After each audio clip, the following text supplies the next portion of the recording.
Les Jobbers! Cet épisode est présenté par les partenaires suivants. La Fédération de lutte québécoise. Quand tu veux voir un bon show de lutte, direction Montréal, le 2915 rue Ontario, au Bain Mathieu. Quand tu veux voir un bon show de lutte, tu vas voir la fête qui dérange au Québec. Quand j'ai le gorgoton sèche, je veux aller boire un délicieux nectar à l'Albatros, au 29-28 chemin Sainte-Marie à Mascouche. Donc, c'est une microbrasserie qui font leur propre bière. Il y a aussi de la nourriture, on peut y manger.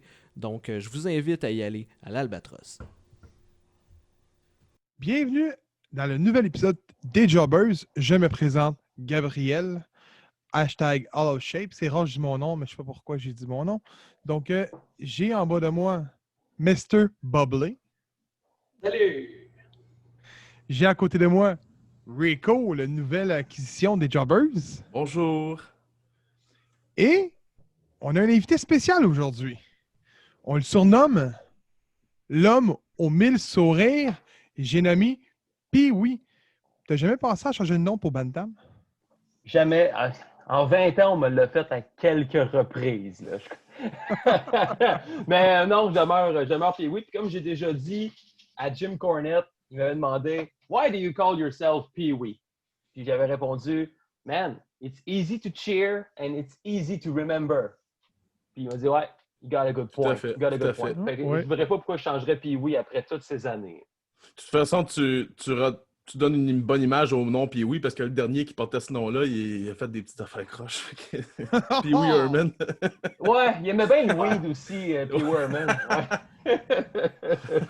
C'est correct. Non, je pense que je me démarque quand même assez bien. Là, parce qu'en plus, cette année, il n'y aura pas de tournoi international de hockey Pee-Wee à Québec. Fait que là, les gens vont peut-être arrêter de me chanter Pee-Wee, Pee-Wee, Pee-Wee, Pee-Wee, Pee-Wee. Mais en tout cas, bref, ça fait partie de ma vie puis je l'accepte très bien. Et voilà. All right. Donc, ici, on est tous situés dans la région du Grand Montréal. Mais toi, tu es dans la région de Québec. Yeah, Québec City! Toujours été fier de venir de Québec puis de me démarquer comme je pouvais en petit Beauportois dans un petit quartier de la capitale nationale. Ouais. Puis, pour les gens qui ne te connaissent pas nécessairement, qui sont de Québec, de Montréal, parce que tu luttes principalement à Québec, Ouais. comment tu te décris comme lutteur? Ton style, le tout? Un entertainer. J'ai toujours été un entertainer. J'ai toujours été un gars qui a fait de la lutte pour divertir les gens. J'ai toujours... quand j'ai commencé à lutter, c'était beaucoup la mode de la ECW. Fait que mes collègues, ils se garochaient sur le béton à chaque semaine. Ils mangeaient des coups de chaise d'en face. Puis, à la limite, dans ce temps-là, c'était quasiment permis. On me traitait de fif parce que moi, je voulais pas prendre une superplex sur le béton à l'extérieur du ring. Ouais, puis oui, tapette, tu veux pas faire ci, tu veux pas faire ça. Ouais. Ben, je suis le seul qui lutte encore aujourd'hui, les boys. Les autres,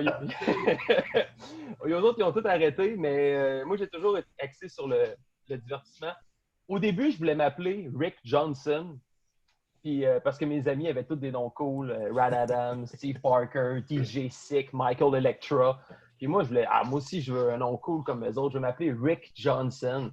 Là, le promoteur, Pascal Derry, qui était à la RCW, juste avant que la CCW ouvre avec Sonny Warcloud et Kevin Martel, il me dit non, toi, tu vas t'appeler Pee-Wee. Je fais pourquoi? Il dit il y a un referee à la ECW qui s'appelle Pee-Wee, puis je trouve que ça peut être avec toi, tu vas t'appeler Pee-Wee. Bon, je peux-tu garder Johnson? Il a dit ouais. Fait que, premier show, je m'appelais Pee-Wee Johnson. Puis j'ai trouvé la gimmick vraiment par moi-même. Le premier show qu'on avait fait, là, c'était le deuxième show qu'il faisait. Mon premier show, c'était un six-man tag, 3 contre 3. Puis je m'étais dit, je vais demander aux gens de garder le sourire. Je trouve que Pee-Wee, ça fit avec la bonne humeur. Fait que je m'étais présenté à la porte lorsqu'il avait ouvert les gates. Puis j'avais dit à tout le monde, bon show, gardez le sourire, genre 400, 500 fois. Gardez le show, bon show. Puis le monde était comme, c'est qui lui, nanana? Première entrée au ring, Pee-Wee. Puis j'apportais mes souliers dans un baluchon. J'arrivais dans le ring, je mets mes running, ça. Fait que là, ça a parti comme ça. Puis après ça, ça a comme toujours resté. C'était comme été Pee-Wee. Puis là, mon mille sourire s'est greffé genre quelques années plus tard. C'est un gars au Nouveau-Brunswick à la IHW qui me dit « Hey man, Dean Malenko's calling himself the man of 1,000 holes.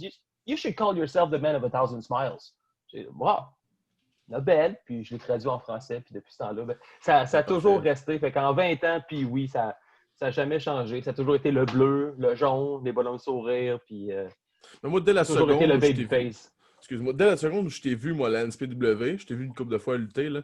Puis à la Ouais. seconde où je t'ai vu, puis j'ai entendu ton nom, ta musique, je savais exactement que c'était de l'entertaining, ça venait à fond. C'était pas, ça allait pas être juste de la lutte pour juste des gars qui vont se taper sa gueule ou se faire mal ou se blesser. Ça va être quelqu'un qui va aller chercher parce qu'on te voit clairement, tu rentres sur un ring, tu vas chercher le regard des gens. Tout de suite, le monde, ils veulent embarquer avec toi. Ils sont contents d'être là. Ils sont contents, ils se sentent qu'ils font partie de l'événement. Quand tu es là, tu es présent dans le ring, tu tapes tes mains, tu applaudis, tu es content d'être là. Je trouve que c'est une belle fraîcheur de voir arriver dans un ring. J'aime ça, moi, voir en tout cas ce genre de performer-là arriver. Ben, merci beaucoup parce que moi, je vois ça exactement de la même façon aussi. Puis j'ai développé avec les années des petits trucs aussi pour essayer de garder mon monde parce que mon personnage est assez dur à se renouveler. J'ai jamais été non plus dans la comédie wrestling comme Beef Wellington a déjà fait. J'ai toujours voulu quand même être un bon performeur, d'arriver dans le ring, faire ce que j'ai à faire, puis donner un bon match. Puis je pense pas que j'ai des collègues ou des adversaires qui pourraient dire Ah, puis oui, c'était vraiment de la merde. Non, j'ai toujours voulu arriver puis donner mon 110% parce que je trouve que comme pour faire de la radio, c'est un privilège d'être dans un ring de lutte, puis d'être devant des gens qui payent pour venir te voir. Fait que des fois, j'arrive à un show, puis t'entends un lutteur dire Ah, ce soir, ça me tente pas. Je fais Man, ça te tente pas, reste chez vous, man. C'est un privilège, tu sais, t'es supposé arriver, puis c'est l'adrénaline pure. C'est votre art. Ouais. Fait que vous êtes des artistes, dans le fond, vous vous exprimez sur cette scène-là. Fait que c'est normal que vous vous impliquiez. Si t'aimes pas ça, justement, c'est parce que tu veux pas t'impliquer dans ton art. Fait que fais-le pas. Si t'es pas dedans, fais-le pas. C'est en plein ça, puis pour moi, j'ai toujours un respect pour la foule. Des fois, même, ils sont pas une foule qui est un peu plus difficile, mais il y a toujours moyen d'aller les chercher. Il y a toujours des moyens. Mettons, les gens, ils m'arrivaient, la foule était dure. Je suis main event, il est rendu 10h30 parce que tout le monde a busté son temps. Puis là, c'est moi contre Marco Estrada, puis on rentre dans le ring, puis la foule se réveille de même parce qu'on sait comment aller les chercher. Fait que, n'importe quelle foule est facile à aller chercher. Il suffit juste d'avoir l'expérience, il suffit d'avoir les bons trucs pour aller les chercher. Tu l'as mentionné, regarder les gens dans les yeux, le parler, le taper dans la main, mais pas trop leur taper dans la main non plus. Je sais pas si vous avez remarqué, mais chaque fois qu'il y a un face qui fait son entrée au ring, il va taper dans toutes les mains du monde. Le face va rentrer suivant, fait le tour du ring. Fait que la personne qui veut taper dans la main, elle a acheté ton T-shirt, t'es son lutteur préféré, elle sait que lorsque tu vas faire ton entrée au ring, tu vas aller taper dans la main. Mais si tu ne vas pas y taper dans la main, par exemple, mais qu'à la fin du match, c'est la seule personne qui reçoit ta tape dans la main, là, c'est un privilège. Fait que, c'est des petits trucs comme ça que j'ai développés avec les années. Comme par exemple, moi, quand je rentre au ring, c'est straight au ring. Tu montes sur un piédestal, tu es sur un stage, ils vont te voir, ils sont comme Wow, lui, j'ai pas tapé dans la main. Mais lorsque je vais descendre en bas du ring, puis je tape dans la main, là, il se sent spécial. Mais moi, tu me fais penser peut-être être le lutteur le préféré des kids quand tu vas à NSPW. Les kids doivent s'afficher à tout, être le super-héros dans le fond. Que Marco Estrada, oui, représente, mais représente un peu un méchant. Il y a une carrure de méchant. Tandis que toi, tu rentres dans le ring, t'es imposant. Ton suit, pour vrai, ton gear, moi, je le trouve écœurant depuis tous les combats que j'ai vus. Il est bien fait, il est de qualité, puis ça paraît.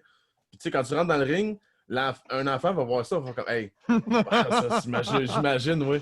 Mais tu sais, quand tu vas dans le ring, justement, t'es l'exemple à donner. Fait que toi, tout le long du combat, il va te voir. C'était vraiment cool, le monsieur bleu. Mais là, en plus, si t'es venu le voir et tu as tapé dans la main, tu dis Hey, j'ai vécu quoi, moi, avec lui? Là, il est venu me voir, moi. C'est le même concept avec les balles sourires. Je vais m'acheter au Dollarama des petites balles anti-stress avec un petit bonhomme sourire dessus. T'sais. Le petit kid qui va l'avoir, là, il va se sentir spécial. Puis souvent, le père va venir me voir. Hey, là, son petit frère, il n'a pas eu de balle. T'en aurais-tu un autre? Non, désolé. On va revenir la prochaine fois. C'est ça. Peut-être. Fait que, tu sais, c'est du marketing aussi, mais en même temps, je trouve que c'est tellement important parce que pour les jeunes, tu sais, maintenant, en 2020, tu vas arrêter de croire au Père Noël assez vite, mais croire à la lutte, puis, tu sais, juste garder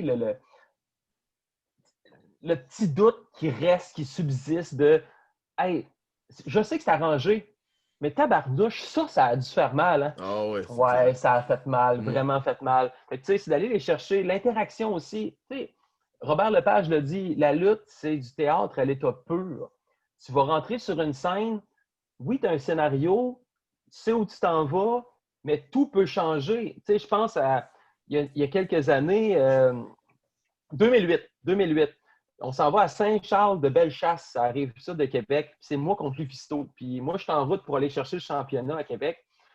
Puis là, bon, OK, on va mettre Lufisto heel, puis toi, ben, tu vas affronter Lufisto, tout ça. Mais dès que j'ai traversé les rideaux, j'étais heel. Puis Lufisto est sorti top babyface. Fait que dans le ring, on a complètement changé le scénario. Puis ça fait partie de ça. Puis c'est aussi l'interaction qu'on peut aller chercher. Puis ça, je suis persuadé qu'il y en a plein qui vont dire ça. Tu sais, quelqu'un qui va crier des insultes. Tu peux pas crier une insulte à Alain Zouvi qui est sur scène dans une pièce de théâtre. À la lutte, tu peux le faire. Puis ce qui est le fun, c'est l'interaction. Puis moi, j'ai toujours interagi puis donné de l'importance. Quelqu'un va me crier quelque chose, ben, je vais le regarder puis je vais y répliquer. T'sais. Oui, tu as raison. Je fais ça? Oui, OK, je vais le faire juste pour toi. Ouais. Puis la personne est comme, hein? Puis c'est vrai que les kids embarquent beaucoup. Tu es dans une submission, tu es pris dans un sharpshooter.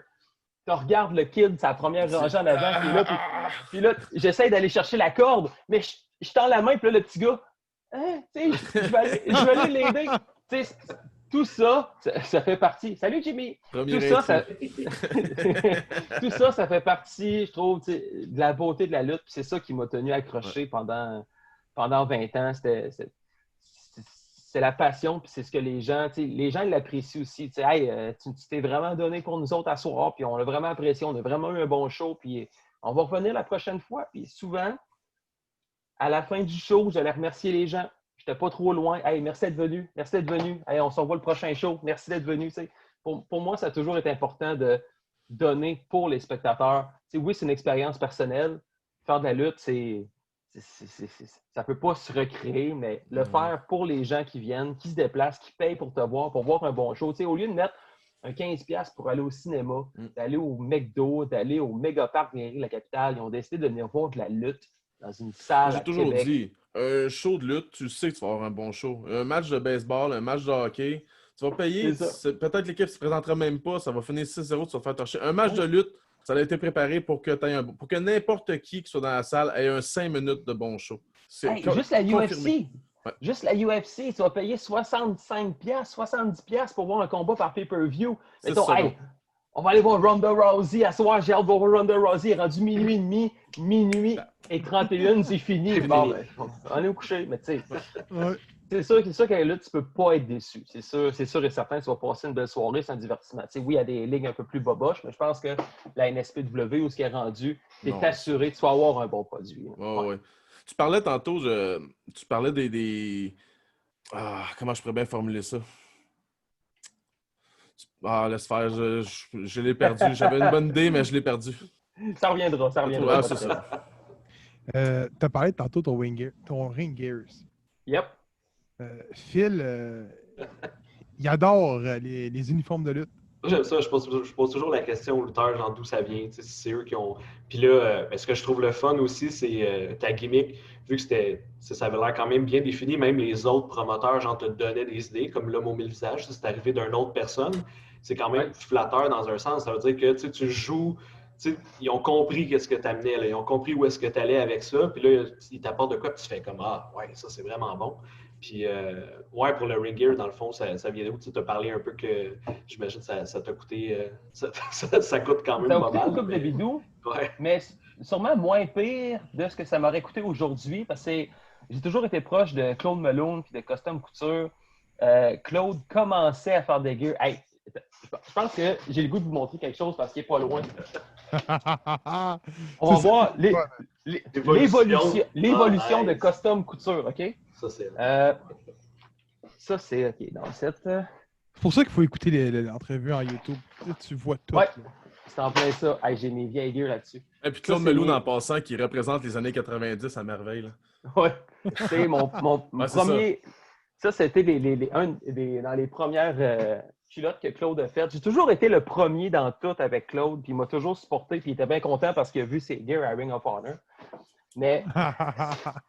Si je vais avec selon plusieurs, en tout cas selon Travis Toxic, c'est les plus beaux kickpads qui ont jamais été faits. Ils commencent à être maganés. Mais si on regarde avec la première édition, on est ailleurs, Claude, il y a une couche. Je me demande je pense que c'est Claude qui me les avait fait ceux-là. Ça remonte à Ça remonte quasiment à plus de 10, 12 ans. Mais j'ai encore tout ça pas loin. Là, je me demande pourquoi je garde ça, mais pour moi, c'est de la nostalgie. Pour des moments comme aujourd'hui. Moi, je serais le premier à pas jeter ça, c'est sûr. Là. Ouais, c'est J'aurais tout ça empilé quelque part. Non, puis il paraissait mieux à l'époque, là, son magané, mais Claude a toujours fait de la très bonne job, puis il m'a toujours bien supporté dans ce que je fais. Puis moi, j'étais. Après ça, les gens me voyaient, hey, il est bien ton gear. Ah, c'est Claude. Fait que là, tout le monde allait voir Claude, tout le monde allait voir Claude. Fait que ça. Mais c'est normal que vous vous rapprochez tous les deux parce que tu dis, toi, tu t'impliques à fond quand tu veux commencer là-dedans. Puis, tu sais, Malone, quand il embarque sur un ring où il est en scène, si on veut, là, lui, il donne tout. Il est très, très divertissant, que ce soit comme manager ou comme whatever. Moi, je le trouve très, très divertissant, ce gars-là. Hey, mes premières bobettes, c'était tout petit. Colin. C'était. Je les ai pas mis beaucoup, ceux-là, parce qu'ils sont faites petites. Là. Mais là, j'étais vraiment plus maigre à l'époque. Vu qu'on voit la bobette, là, est-ce qu'il y a déjà quelque chose qui est sorti pour le plaisir de ces dames? Non, jamais. Jamais? Jamais. J'ai jamais eu de. de ball slip. De ball slip. Ça. Je tiens toujours ça serré. Je tiens ça tight. Ouais, fait que Claude a toujours été là pour mes gears, puis ça aide beaucoup aussi. Tu vois un gars sortir du rideau, vous l'avez mentionné, la toune, t'es en shape, t'as un bronzage, t'as un beau costume, les gens font wow, je peux pas faire ça au parc à côté de chez nous versus un gars qui va rentrer. C'est sûr que là, maintenant tout le monde a des beaux costumes. Là, on est loin de l'époque où on luttait tous en short cargo et avec un t-shirt de notre band préféré. Là. Mais ça prend ça. C'est beaucoup d'investissement. J'ai toujours qualifié la lutte comme étant un beau parallèle à la scène musicale. Tu vas t'acheter une guitare, tu vas t'acheter un drum, tu vas t'acheter une bass, mais tu ne rentreras pas dans ton argent, tu ne la rembourseras pas tout de suite ta bass, ta guitare ou ton drum. Ça va être, tu vas aller faire des gigs, tu vas te rendre en Gaspésie pour aller faire une tournée de bar, tu vas avoir 50$ par gig, puis tu vas revenir, tu vas être dans le trou de 300$, mais tu vas avoir vécu l'expérience de ta vie. Tu le fais pour ça. Fait que la lutte, c'est pas mal la même chose pour moi. Tu investis, tu n'as pas beaucoup de retour sur ton investissement, mais c'est le feeling que tu as. Hey, à un moment donné, j'ai fait le samedi soir, je luttais à Saint-Apollinaire contre Frankie the Mobster. Tout de suite après mon combat, j'ai embarqué dans mon char. J'étais avec Matt Falco. On était descendu à Moncton parce qu'on luttait le dimanche soir à Moncton. Après ça, après le combat, on a rembarqué dans le char. On est revenu à Québec. Je les ai droppés. Moi, j'ai continué jusqu'à Montréal. Après ça, j'ai embarqué avec Frankie, James Stone, Don Paisan. Puis on est monté dans le fin fond de Timmins, en Ontario. Ça a été 24 heures de route non-stop pour aller lutter dans une école secondaire pour la C4. Après ça, revenir à Québec. Alors, c'était quelque chose. Mais regarde, ça valait la peine de faire 24 heures de route quasiment sans dormir. Ouais. C'est vraiment une passion rendu là. As-tu déjà envisagé d'en faire une carrière, de dire je suis capable de vivre de ça, ou bien tu te dis toujours ça va être mon hobby, je vais investir dans mon hobby, mais ça sera jamais plus qu'un hobby? 2010-2011, j'y ai cru. Juste avant que je me blesse, luxation de l'épaule, ça a été les années le Downward ROH, Spiral. Oui, ça a été le Downward Spiral après. Ça a été à la TUW à Thetford. David Jackson fait un springboard. Je l'attrape mid-air, puis j'étais supposé faire un powerbomb, parce que je tombe face first, puis bang. Mais en tombant, mon épaule sort. Je la rembarque, continue le combat. J'arrive backstage, là, Frankie me dit « mets de la glace ». Puis là, tout ça, j'ai texté Dan Paisan parce que lui aussi a eu beaucoup de problèmes d'épaule. Je fais « man, je viens de me débarquer l'épaule. Comment tu vis ça? Tu sais, comment c'est passé? » C'est pas grave. Mets de la glace, puis fais attention à tes mouvements. La semaine d'après, je lutte contre Mathieu Saint-Jacques à la NCW à Montréal. Moi, Mathieu, je dis « hey man, je me suis débarqué l'épaule la semaine passée. » « Ah, pas trop, m'en faire attention. » Mathieu Saint-Jacques a toujours été un adversaire formidable. Puis la semaine d'après, je m'en vais lutter le vendredi contre Marco Estrada à Saint-Hilarion, à PCW, une fédération qui n'a pas duré très, très longtemps là, dans Charlevoix. Ça se passe bien, tu sais. Puis après ça, le lendemain, à Québec, à la NSPW, c'est moi puis Frankie the Mobster contre Kevin Steen puis Mathieu Saint-Jacques. On était dans la grosse rivalité, moi puis Steen. Ça avait été la rivalité de l'année en 2011. Puis à la fin du combat, même j'avais dit aux boys, fais attention, on n'est pas de trouble. Tu sais, Frankie dit, je vais m'occuper du combat, tout ça. Bang, je rentre dans le ring, je fais un schoolboy à Kevin. 1, 2, 7. Kevin kick out, puis je sais pas le mouvement que j'ai fait, mais mon épaule a débarqué. Puis là, je fais comme, c'est bon. Là, j'essaie de la rembarquer, elle rembarque pas. Puis elle est solidement débarquée. Là. J'ai l'épaule ici. Là. Fait que là, je m'envoie taguer Frankie. Là, c'était Claude Malone qui était l'arbitre dans ce temps-là. Je dis, hey Claude, va dire aux boys, mon épaule est débarquée, puis elle rembarque pas. Claude s'en va voir Kevin. Il dit, Claude revient me voir. Il me fait dire, Kevin fait dire qu'il s'en calisse. Prends le tag, monte sur le top rope, crossbody sur Kevin, finis le combat, j'arrive en arrière, là, je m'en vais à l'hôpital. L'hôpital, ils me disent, ouais, t'es tellement débarqué qu'il va falloir t'endormir. Fait qu'ils m'ont endormi, ils m'ont replacé l'épaule. Ça a été 5 mois sans action, pas de lutte, pas de gym. Puis là, ça a commencé avec le downward spiral un peu. Puis même si j'ai essayé après ça, j'ai retourné à Ring of Honor, j'étais allé faire les séminaires, j'étais allé à Philadelphie. Je dirais que ça a comme jamais relevé. Puis j'ai récupération aussi. C'est-tu dans la tête que tu te dis, je vais-tu me reblesser? Je suis un move de me reblesser puis scraper genre le reste de ma vie ou le reste. Ouais, puis tu sais, je suis retourné faire un séminaire à un moment donné, un peu plus tard. Puis l'épaule, j'ai toujours été. Ça a pris quasiment 5-6 ans avant de refaire un moonsault du top rope. Parce que à un moment donné, j'avais l'NB, puis le poids de mon atterrissage faisait en sorte que mon épaule débarquait. Fait que je ne pouvais jamais l'ender mon moonsault sur personne parce que je veux protéger mon adversaire. Fait que ça faisait en sorte que mon épaule débarquait. Fait que ça a pris quasiment 5-6 ans avant de refaire mon moonsault sur un adversaire. Mais ça a vraiment été le début de la fin après ça. Puis j'ai eu la misère à m'en remettre. Mais là, tu sais, dans les dernières années, avec Cody, entre autres, ça a vraiment été une belle rédemption pour ce qui s'est passé. Ça, c'était ton meilleur match ever, ça, Cody? Ou Je pourrais le dire. Je pense, à cause du nom, je pense que c'est le match qui me revient en tête. Tu sais, les bons adversaires que j'ai eus, c'est drôle, je pensais à ça cette semaine. Tu sais, au niveau québécois, tu sais, oui, bien évidemment, tu as Marco Estrada, tu as Rad Adams dans le temps, Marcus Berg, j'ai toujours eu des bons combats contre lui. Matt Angel, j'imagine. Matt Angel, j'ai jamais vraiment affronté Matt. On s'est affronté 2 fois, une fois en one-on-one, puis une fois en three-way avec Tyson Dukes. Puis il commençait à monter à la NSP. Moi, j'étais là ce soir-là avec Tyson Dukes. Oui, c'était le mois avant que Cody arrive. C'était comme. Ouais, c'est ça. Tyson Dukes venait de prendre la belle contre Marco. C'était comme son premier title defense. C'est la première fois que je croisais le fer avec Matt Angel. Sinon, Toxic aussi, j'ai jamais eu de problème avec lui. T'sais, on n'a pas lutté souvent ensemble, mais chaque fois qu'on luttait, on était capable de changer le scénario dans le ring aussi. C'était bien le fun. À un moment donné, on était dans un festival punk. Puis c'était supposé être moi qui gagne. Mais j'avais pas ma version d'un band de Trois-Rivières qui faisait ma tune dans le temps. C'était encore Smile de Vitamine C. Put a smile on your face. Dans un festival de punk rock. Bouh! Travis Toxic qui rentre sur Sum 41. Ah oui, le Skater Boy. Oui, c'est ça. Le Skater Boy qui arrive. Il y a plus C'était supposé être moi qui gagne. Puis là, Toxic, il me dit dans le ring, hey man, je suis trop face, laisse-moi gagner. Fais-moi ton Shooting Star Press. J'ai du fun. Ouais, c'est ça. J'ai du fun.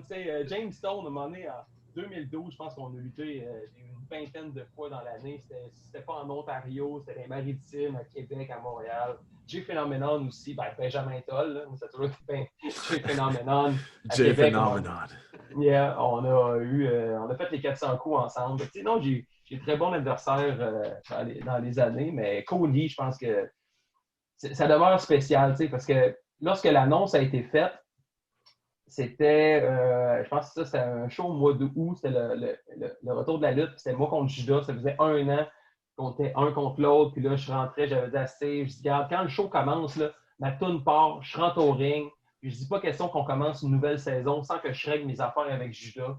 Puis Judas était rentré habillé en civil, disant, oh, hey, on va street fight. Puis Steve m'avait dit, reste dans le ring après, il y a une annonce qui va se faire, reste dans le ring. Je fais comme, OK, fait que là, pogne le pin, 1, 2, 3, puis là, ma toune joue, elle est gagnant du combat, puis oui, ouais! Puis là, je reste dans le ring, puis j'attends. Puis là, à un moment donné, je vois sur l'écran géant, vidéo commence, puis là, c'est marqué en gros, Bullet Club. J'étais comme, what?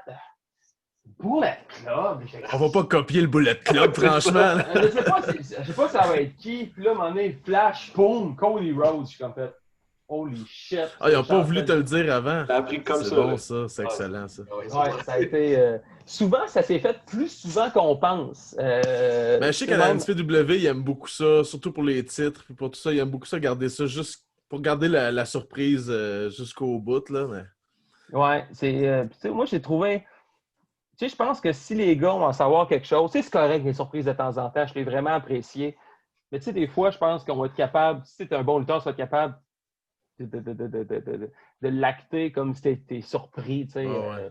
des fois, des surprises, des fois, c'est le fun. C'est le gars qui ne pas, puis il ne pas, tu gagnes, tu es bien champion. Tu sais. J'ai vécu ça souvent, là, des gars, hey, à soir, il va gagner à belt, mais il ne sait pas, puis tel, il ne va pas kick-outer à 3, à 2, puis. Fait que là, les gars, j'ai-tu fucké up, puis ils pensent qu'il va arriver en arrière, puis il va se faire chicaner par le booker. Et Faut pas que tu sois trop surpris non plus, là, parce que si t'es trop surpris, c'est comme que t'avais pas confiance à gagner. Oui, c'est Tu ça. pensais pas que t'allais gagner à ça. ça. C'est ça. Fait qu'il faut quand même être confiant. C'est comme quand j'ai vu un cours de promo, c'était Kevin Kelly qui m'avait dit ça à l'époque.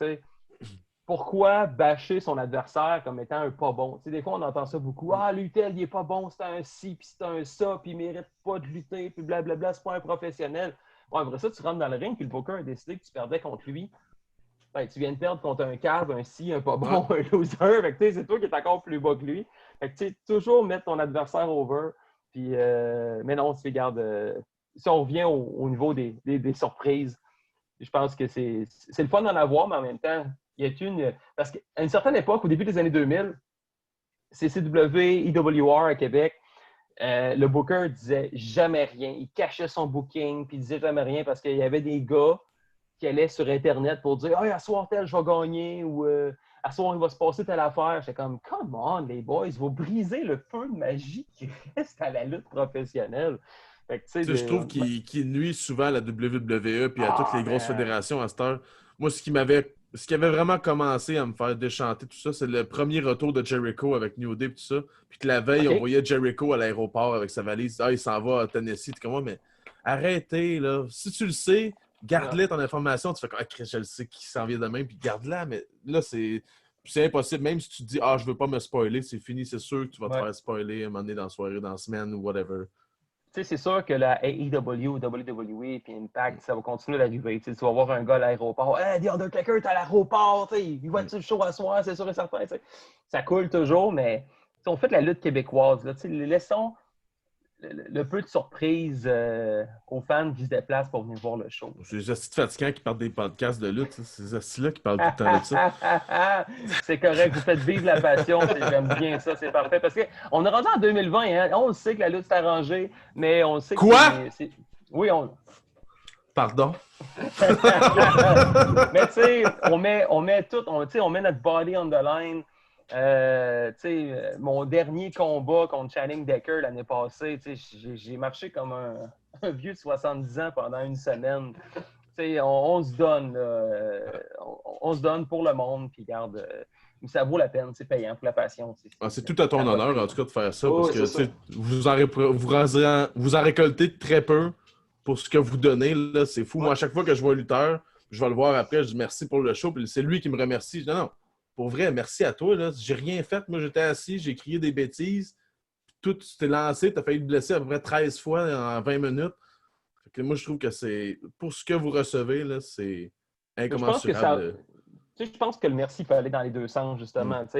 Autant, il faut prendre le merci qu'on se donne pour vous autres, mais en même temps, il faut vous remercier de vous déplacer pour venir nous supporter et nous encourager. Même chose pour un band de musique. Ils vont vous remercier. Merci d'être venu. Ouais, un show d'humour, la même chose, exactement. Même affaire. Les parallèles sont pareils. En humour, les humoristes de la relève qui se promènent, qui vont faire des petits bars, puis ils vont faire des tournées en Mauricie. Puis ils reviennent de là, mais ils vont pratiquer le blague, ils vont roder leurs affaires. C'est juste que leur gear, il coûte pas mal moins cher à eux autres. Ouais, parce que le micro est fourni en plus. C'est ça.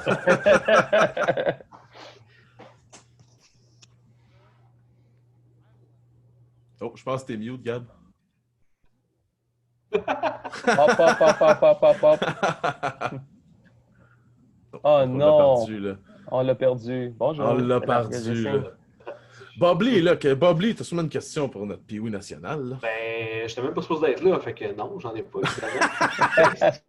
Je suis arrivé, je vais te comment je peux. Là, moi, je veux savoir, je veux parler d'un peu de ta carrière radiophonique. All right, vas-y. T'es un lutteur professionnel, parce que t'es payé pour faire de la lutte, fait que t'es professionnel. Mais surtout, ta carrière principale, c'est la radio. T'es un Ouais. homme de radio. Quand est-ce que ça a Ouais. commencé, ça? Ça a commencé. Moi, j'ai toujours voulu faire de la radio. Je m'en souviens, j'avais croisé Denis Gravel, qui est l'animateur du retour à Radio X à Québec. Puis moi, j'écoutais beaucoup de Jeff Fillion. Puis j'ai toujours été en admiration avec Radio X. Puis. Québec, c'est une ville de radio, beaucoup. Là. Ah oui, vraiment. Vraiment. C'est c'est Radio le talk of parlée, the tout town. ça. Là. Ouais. Ouais. Et j'avais croisé Denis Gravel. Ben, on se connaissait parce que Denis était venu faire de la lutte avec nous autres. Puis à un moment donné, j'avais dit Hey Denis, j'aimerais ça faire de la radio. Puis il m'a dit Ouais, à un moment donné, je vais te présenter à Jeff Fillion, qui était un des boss à Choix dans le temps.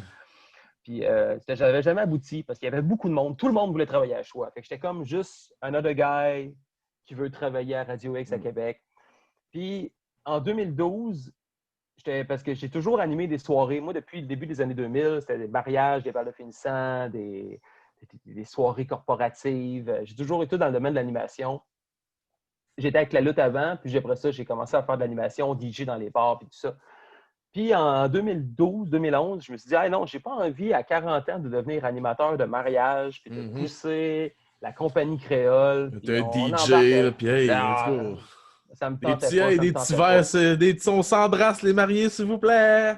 Ah, non, ça me tentait pas pantoute. Puis là, je me suis dit, je vais aller faire mon cours de radio.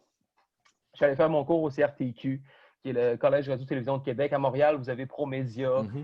Au Saguenay, il y a l'ATM. Puis c'est 8 mois, c'est intensif. Puis après ça, dès que j'ai fini l'école, je me suis retrouvé sur le marché du travail tout de suite. Puis j'ai réussi à chercher le seul trophée de l'étudiant de l'année. Je suis le seul dans toute l'histoire du collège qui a eu ça. Oui, monsieur. C'est un gros brag, ça. Un gros brag. Tu peux-tu le prêter à Gab? S'il marche, on va le Juste le prêter. Oui, mais non, on va pas te le... Oui, ça a marché, je pense. Non, t'as un peu, là? Non. Oui, on t'a entendu, t'es là. Ouais, mais j'ai deux micros, j'ai un micro de père. Ah, voilà. C'est cool. Ouais, vas-y, puis oui. Donc, c'est ça, j'ai été engagé à Québec 800. Québec était la dernière antenne sur la bande AM. Puis, je faisais de la mise en ondes et tout ça. Puis, quand la station a fermé, j'étais le dernier metteur en ondes. C'est moi qui ai baissé le volume. Puis après ça, là, j'étais, ouais, qu'est-ce que je fais? T'sais? Puis là, mon prof d'école, qui était mon directeur aussi, il dit, je t'ai écrit une lettre de référence pour le FM 93, qui est la station sœur du 98.5 à Montréal. Il dit, parce qu'ils s'en vont all talk. Ça va être une station parlée 24 heures sur 24. Puis je pense que tu fitterais là. Fait que parfait. Fait que je suis engagé au FM 93 pour Cogeco. Je faisais tout là-bas. Je faisais de la mise en onde. À un moment donné, j'ai remplacé à la production commerciale. C'est moi qui faisais les pubs. J'allais installer des micros dans les concessionnaires auto, ce qu'on entend. Hey, c'est moi, je suis en direct chez Mazda. Un remote. Le remote, c'est moi qui allais installer les remotes. Fait que je faisais de tout là-bas. Je m'occupais de l'équipe Géo, je conduisais le truck de la station, je faisais tout. Mais j'avais pas de micro. Puis à un moment donné, j'ai dit, moi, je veux faire du micro. Puis j'avais proposé un projet d'émission. Puis il n'avait jamais accepté parce qu'il ne croyait pas pantoute à la jeunesse.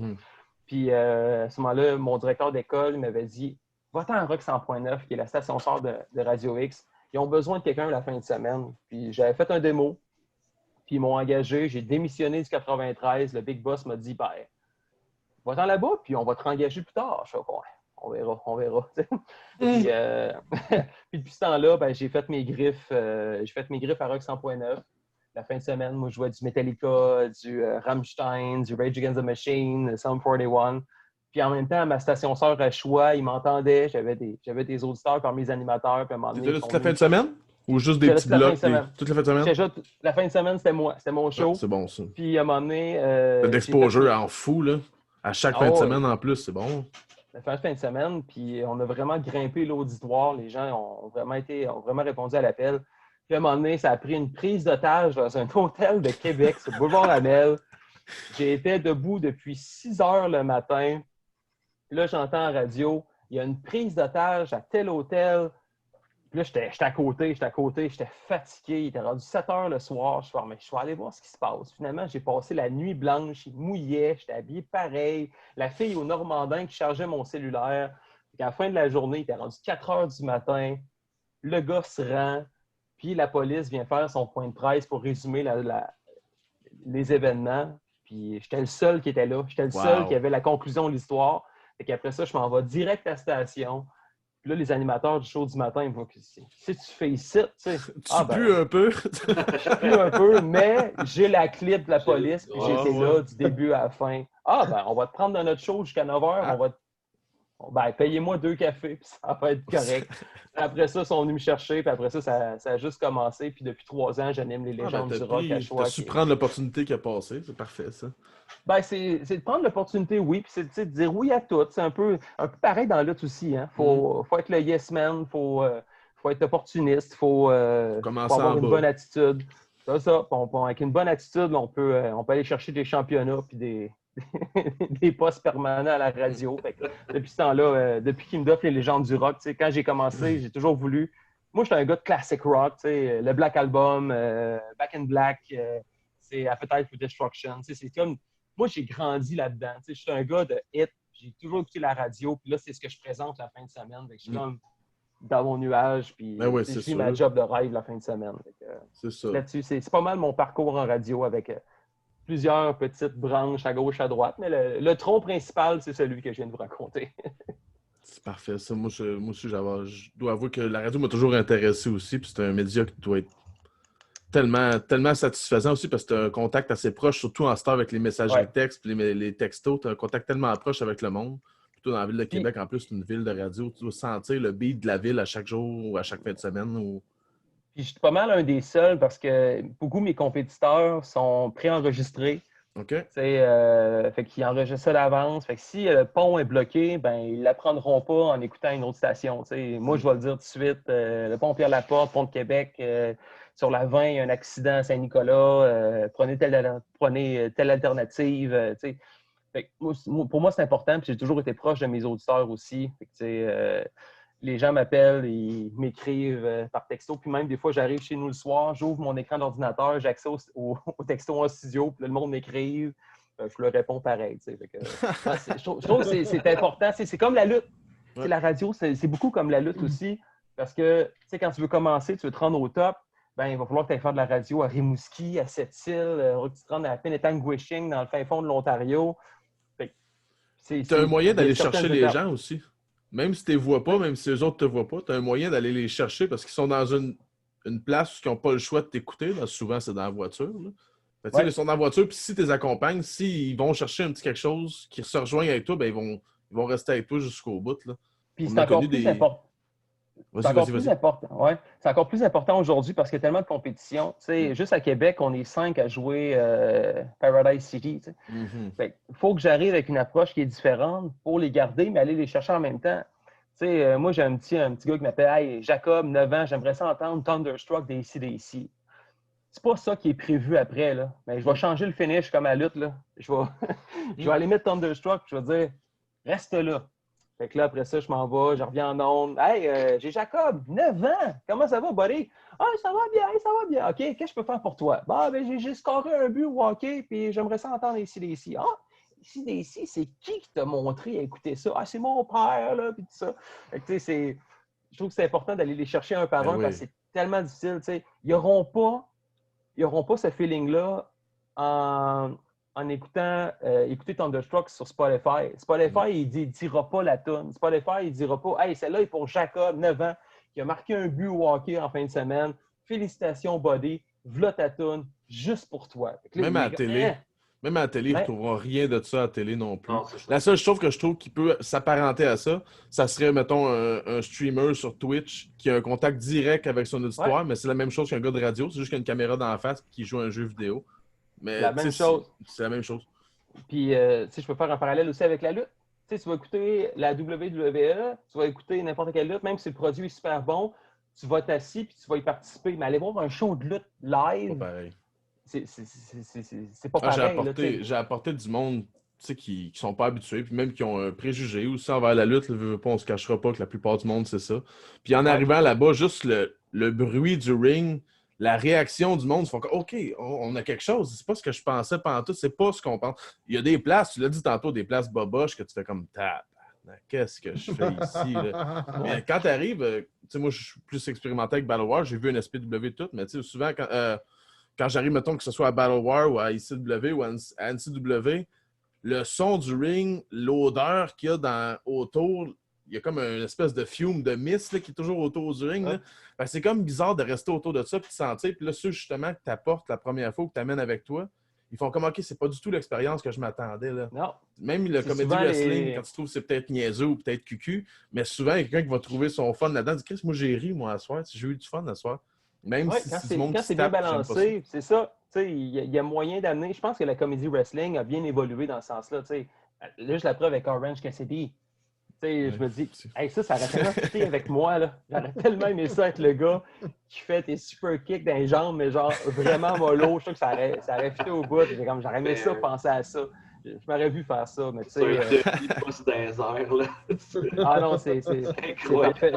J'adore ce qu'il fait. Autant que j'adorais aussi Beef Wellington dans le temps, qui maîtrisait cet art-là. Son match contre Colt Cabana à Montréal, c'était du bonbon. Ceux qui le font, ben, ils sont capables, justement, ils maîtrisent bien cet art-là, puis c'est pas un art qui est dilué parce que c'est pas donné à tout le monde de le faire. Moi, je sais que je vais être bon pour suivre, mais je serai pas bon pour le faire. Je suis pas assez créatif à ce niveau-là pour arriver avec des idées et me renouveler. Mettons, moi, je suis du genre, si j'ai une bonne idée de comédie, là, ben, je vais la faire genre à Thetford Mine, à Québec, à Montréal, puis ça va marcher partout. Tu fais ta gig. C'est ça, c'est en plein ça. Ouais. T'arrives, c'est pas comme si la WWE à la télévision. Anyway, la WWE, ils font le même match en route tout le temps. Ben oui. Orton, Miz vont faire le même match à Toronto, à Ottawa, à Montréal, à Québec, à Trois-Rivières. Oh non, il n'y a aucun shame à refaire exactement le même pacing. C'est un pacing, c'est un show, c'est une pièce de théâtre, on l'a dit tantôt, c'est un pacing, ça prend. C'est un show d'humour, c'est un show de musique. Ils n'arriveront pas, eux autres, là-bas, en improvisant tout le long. Là, ils vont avoir une ligne de base. À un moment donné, j'étais en région, puis j'avais dit à Marco Estrada, j'ai dit, t'as la hate sur moi, puis à un moment donné, pogne-moi en souplesse. Pogne-moi en souplesse, puis tease la souplesse. Genre, puis oui, je fais une souplesse. Puis là, je dis, ben, c'est moi, quand tu vas arriver pour swinger, c'est moi qui va te faire la souplesse. Ben, c'est bien niaiseux, man. Ça marchera pas. C'est bien niaiseux. C'est bien niaiseux. Je fais, non, attends, man. Fait que le Marco, OK, c'est beau. Fait que le Marco, il me pogne en souplesse, il engueule tout le monde. Je vais faire une souplesse à PW. Là, c'est lui qui décolle. Hey, la foule, là, c'était comme oh! Mais c'était banal au bout. Puis à chaque fois que j'affronte Marco, on fait parfait. Puis là, c'est lui qui décolle.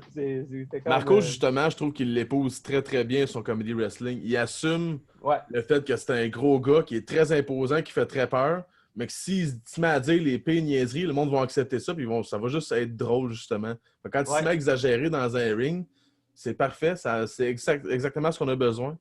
C'est ce qu'il avait fait tourner face à une certaine époque à Québec parce que Marco était champion, il avait sa ceinture. Sa ceinture. Puis là, j'ai ma ceinture. Puis là, quand il avait perdu sa ceinture, ben là, il était là, je veux ma ceinture. Puis là, il était ill, le monde l'haïssait. Puis à un moment donné, à force de crier ceinture, le monde l'écœurait avec ça. Ceinture. Puis à un moment donné, je suis arrivé en tag team avec. Puis à cause de ça, on a gagné des championnats par équipe. Puis là, il avait sa ceinture. Puis là, il célébrait partout. Puis il me sautait dans les bras. Il avait viré face de même parce que le monde était content. Il était avec lui. C'est ça, il était avec lui parce qu'il avait gagné sa ceinture. Puis là, c'est moi qui l'ai chair-shoté. C'est le meilleur turn heel que j'ai réussi à faire. Le meilleur. J'ai viré quelques fois heel, mais celle-là, ça a été pratiquement 6 mois de build-up pour finalement, je trahisse Marco. Puis je m'en vais heel contre lui, puis on a fermé la R2W. Aimes-tu ça, être heel, ou ben ça reste quand même que t'aimes mieux avoir le contact direct du face, du super-héros, puis du... J'aime mieux être face. Ouais. Oui, c'est plus dur d'être face. Pour moi, je trouve, autant la lutte, c'est un art, je pense qu'être un bon face, c'est plus difficile que d'être un bon heel. Un bon heel, tout le monde peut détester n'importe qui. Tu sors du rideau, tu le vois tout de suite, genre, lui, je l'aime pas. Mais être un bon face... Et que c'est difficile. Parce que si la foule ne t'achète pas, tu vas trouver le temps long. Parce que même si tu es un bon heel, mais les gens ne croient pas au babyface, ben ils vont juste huer le heel, mais ils n'encourageront pas le face. Ouais, ask John Cena. Genre, c'est ça. Fait que là, les gens vont crier pour le heel, mais ils ne croiront pas, ils n'encourageront pas le face à fight back. Puis... Mais quand j'avais été heel, j'avais un bon manager. C'était Marcus Burke qui avait arrêté la lutte dans ce temps-là. Puis là, c'était mon manager. Puis on était en guerre contre Marco Estrada. Puis j'avais aimé ça, mais mon dada, c'est beaucoup plus être le babyface. C'est ce qui te ressemble le plus, surtout, là. Surtout, tu disais que tu faisais de l'animation aussi, puis tout ça, fait que ça vient quand même un peu chercher le côté animateur quand tu arrives sur un ring en face, power face. Tu disais tantôt que tu faisais de l'animation pour les capitales de Québec. Je vois ta casquette, justement, sur ta tête, là. Yep. Ça aussi, ça fait-tu longtemps que tu fais ça, l'animation d'événements comme ça? J'ai fait 4 saisons à date. Je suis supposé avoir ma 5e cette année. Finalement, Dr COVID a décidé qu'il n'y aurait pas de baseball à Québec cette année. Il y a même le Rouge et Or football, il n'y aura rien. Ça fait vraiment pitié à ce niveau-là. Mais j'adore ça, les capitales.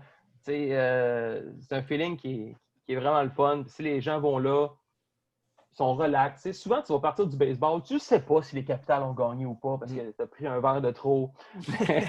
Mais tu sais, c'est le fun, c'est du bon divertissement. Puis moi, je suis juste là pour mettre un peu de couleur. Quand il mouille, je vais aller slider sa toile sur le terrain ou ben non, Capi, la mascotte, va m'étamper une crème molle d'en face. J'aime ça, c'est du bon divertissement. Puis je pense que la lutte aussi, c'est un bon parallèle avec vous êtes déjà battu pendant un match des Capitals. Ouais, la SPW va souvent au Capitale. Oui, puis c'est la première année que je l'avais faite. On faisait un gala de lutte le samedi, puis on avait installé le ring sur la terrasse. Puis la veille, j'affrontais Marco. Puis j'avais dit, hey Marco, viens donc la veille, puis je vais te lancer un défi live au Stade Canac. Puis c'était la soirée la plus remplie de l'année. Il y avait 4500 personnes. Il y avait sa petite chemise bien serrée, là. Il est arrivé en chest. Il est arrivé en chest avec la ceinture de championnat de la NSPW. Puis là, je fais la plug. Je dis, hey, ne manquez pas ça demain sur la terrasse. Il va y avoir la lutte de la NSPW. Je serai en action, mais je ne sais toujours pas c'est qui mon adversaire. Et là, tu entends, attends une minute. Puis là, Marco vient me rejoindre. On se fait un face-à-face. C'était complètement malade. Les joueurs étaient sortis de leur abri pour regarder ce qui se passait. Puis même le lendemain, c'était super le fun. Marco avait gagné parce que c'était le champion, mais Capi était dans mon coin, la mascotte des Capitales, puis il était venu faire une big boot d'en face, puis une corde à linge au-dessus de la 3e corde.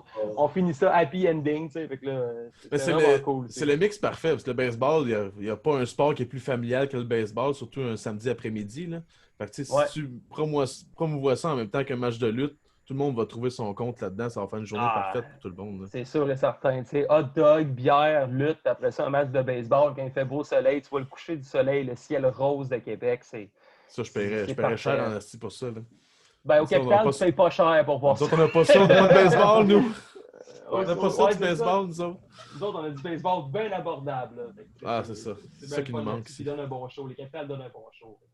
Je repense, il n'y a pas longtemps, je pense qu'il y a 2 ans, c'est le fils de Wayne Gretzky, Trevor Gretzky, qui faisait partie de la formation des Capitals. Un gros name drop, ça. Oui, puis je pense que c'est ma première saison, je pense qu'il y a 4 ans. Puis j'étais déjà nerveux, tu sais, je sais pas comment, j'avais mon script, tout ça, je sais ce que j'ai à dire à telle place, présenter les joueurs. Puis on apprend une couple de minutes avant, hey, Wayne Gretzky va être là. What? Puis première game de la saison, genre, tu sais, Wayne Gretzky était assis à côté de moi, tu sais, je suis comme, hi sir, how you doing, tu sais.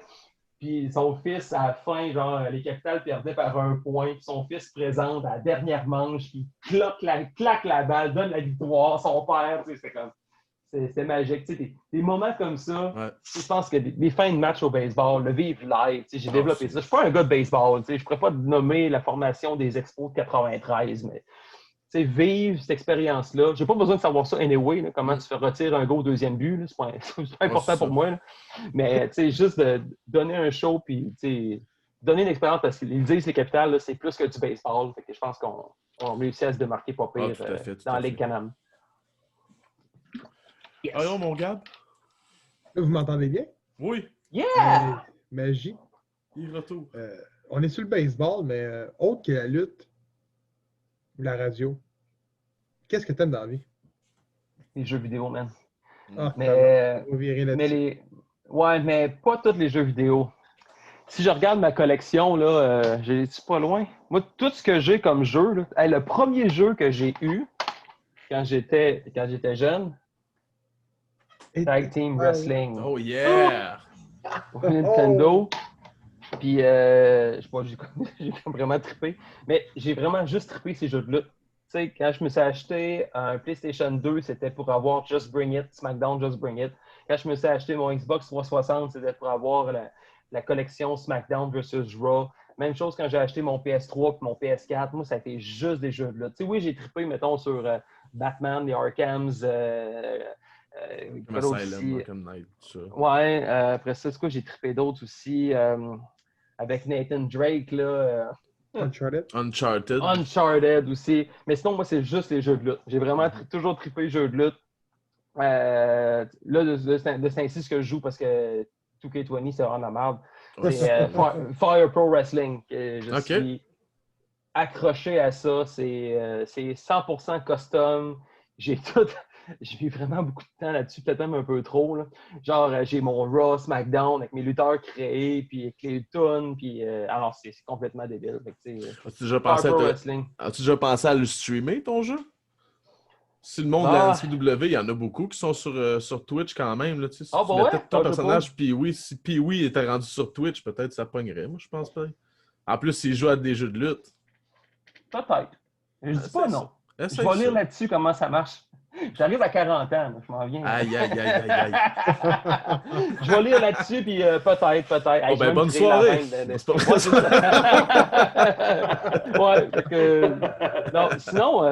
Sinon j'ai quand même une petite vie tranquille. Je suis allé m'entraîner avec Marco un matin. Tabarnouche qu'il est fort, ce gars-là, ça n'a aucun sens. Je suis magané comme pas possible. Il lève bas. C'est incroyable. Mais sinon, tu sais, je m'entraîne, je m'occupe de mes chiens, tu sais, une petite vie tranquille, puis la radio, puis l'école de lutte, la NSPW aussi que je m'occupe, tu sais, c'est moi qui m'occupe. Steve, il m'a donné le groupe avancé. Fait que, tu sais, le groupe que j'ai, la prochaine étape, c'est de les envoyer à la NSPW ou à Gen Next. Tu pognes pas quelqu'un qui est vraiment rookie. Tu pognes vraiment quelqu'un qui est pratiquement prêt à rentrer. Fait que toi, tu lui donnes quoi? J'imagine que tu dois lui donner les cues, quoi faire dans un ring, comment aller chercher ta présence, comment aller chercher ton... Je dirais pas ton clown, parce que c'est pas ça. Ton lutteur ou ton performer, j'imagine, ou ton personnage. Oui, tu sais, là, dans le fond, quand Steve m'a donné... Parce que j'ai déjà donné des cours souvent, même début des années 2000, à la RWW, même dans le temps de Sony Workload, je donnais ces cours de lutte. Tu sais, j'étais encore de la base, mais là, Steve m'a vraiment donné son groupe avancé, puis j'ai vraiment gardé la crème de la crème. Tu sais, il y en a qui mériteraient presque leur place, tu sais, mais je veux qu'ils travaillent encore un peu en bas pour venir me rejoindre mon groupe. Mon groupe, c'est vraiment là, les prochains lutteurs que vous allez voir au Centre Horizon. Ils sont talentueux, ils ont une bonne attitude, ils écoutent ce que je dis, ils mettent tout en pratique. Puis j'ai même développé, on l'a fait juste une fois parce que, encore une fois, en raison de la COVID, on n'a pas pu répéter l'expérience. Mais j'ai dit, les sessions, c'est 3 mois. À la fin de la session, on se fait un gala de lutte privé à l'école de la NSPW, puis vous invitez juste vos familles et amis. C'est Pee-Wee qui gagne chaque match. Non, moi, je luttais pas. Moi, j'étais l'annonceur. Moi, je les mettais over. Puis, c'était dans le fond, c'est comme un peu un gala de fin d'année à l'école. On va monter un talent show, puis à la fin, tu as les parents et amis qui viennent voir ça. Puis, mon fils, je suis fier de ce qu'il a fait.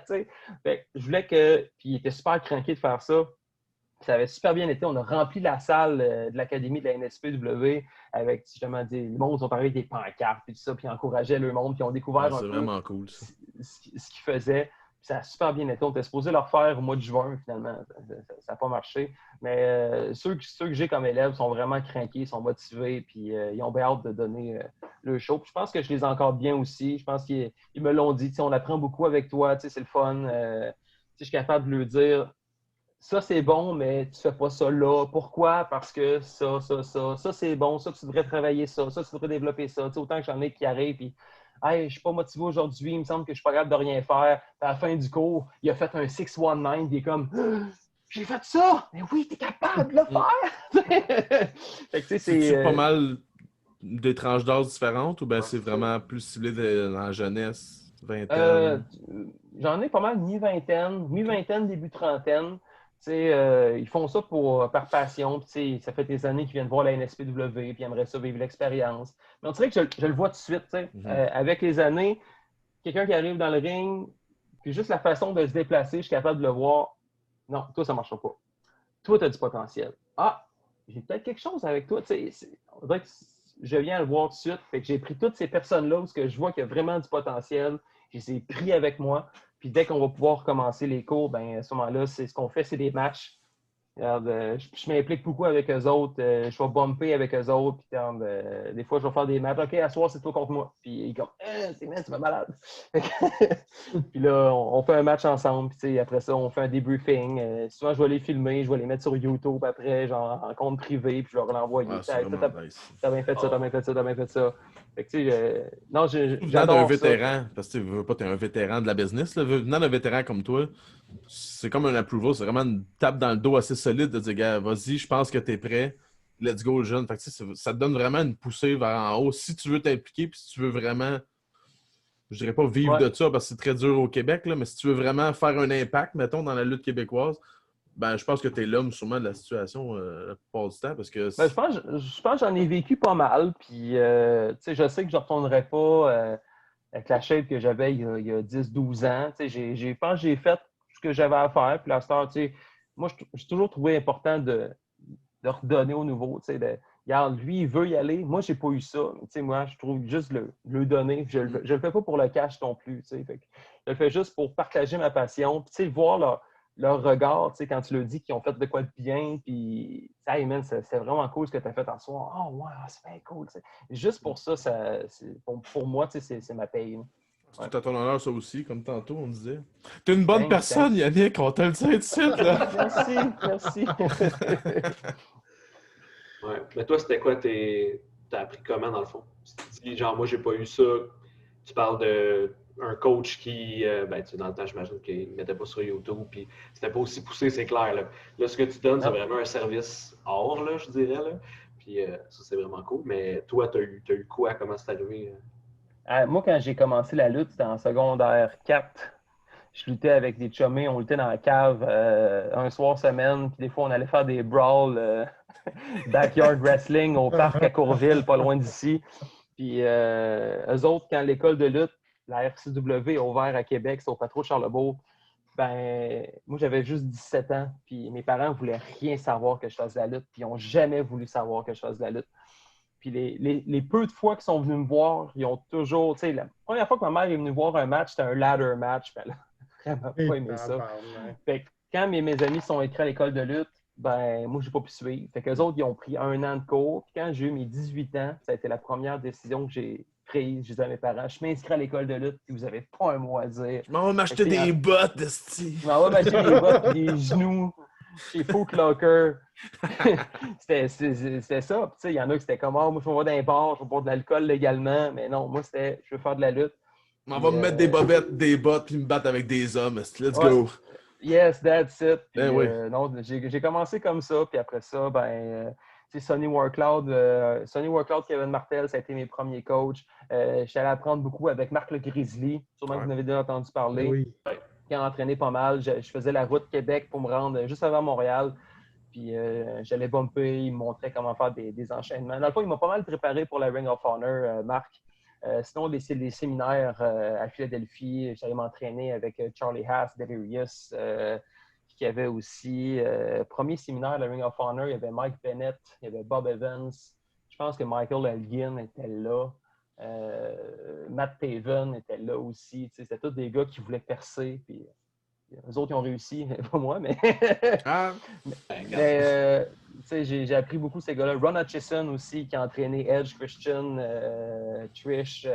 Il m'a beaucoup. Il m'a même mis dans son livre, man. Il m'a mis dans son livre. À la fin des remerciements, il y a Pee-Wee qui est là. J'étais comme, man, c'est ma balade. C'était Pee-Wee Herman. Ouais, c'est ça. Il n'y avait pas de trait d'union. Pee-Wee Herman, il y a un trait d'union. Moi, j'avais pas de trait d'union. Pee-Wee Johnson. Pee-Wee Johnson, Ron Hutchison, super fin.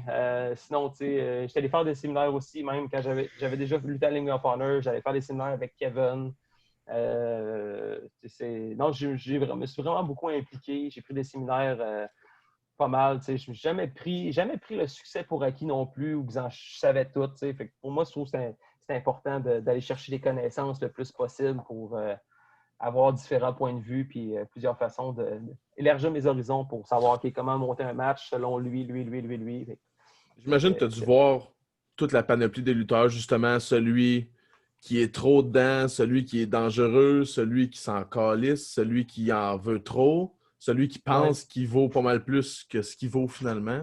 Mhm. Jusqu'où tu Ouais. vas chercher ton juste milieu là-dedans quand on t'annonce que tu vas avoir un combat contre quelqu'un que tu qui a une personnalité qui te déplaît, comment tu réagis à ça? Moi, ça m'est jamais arrivé parce que je, je me suis toujours dit que j'allais faire ma propre opinion. Puis j'ai jamais eu de problème, jamais eu de beef avec personne. Tu sais. Même avec des gars que je connaissais pas, on a toujours été de façon professionnelle. Regarde, on va monter notre match, puis en même temps, en connaissant ses compétences, je suis capable de tweaker le match pour quand même bien le faire paraître. Je me suis jamais présenté au ring pour dire « à soir, c'est mon soir, à soir, c'est moi qui sors over ». Non, c'est un travail d'équipe, Vous c'est êtes comme deux la là-dedans, danse. ouais. C'est ça. Ben, vous C'est êtes comme la trois, même danse. avec l'arbitre. Là.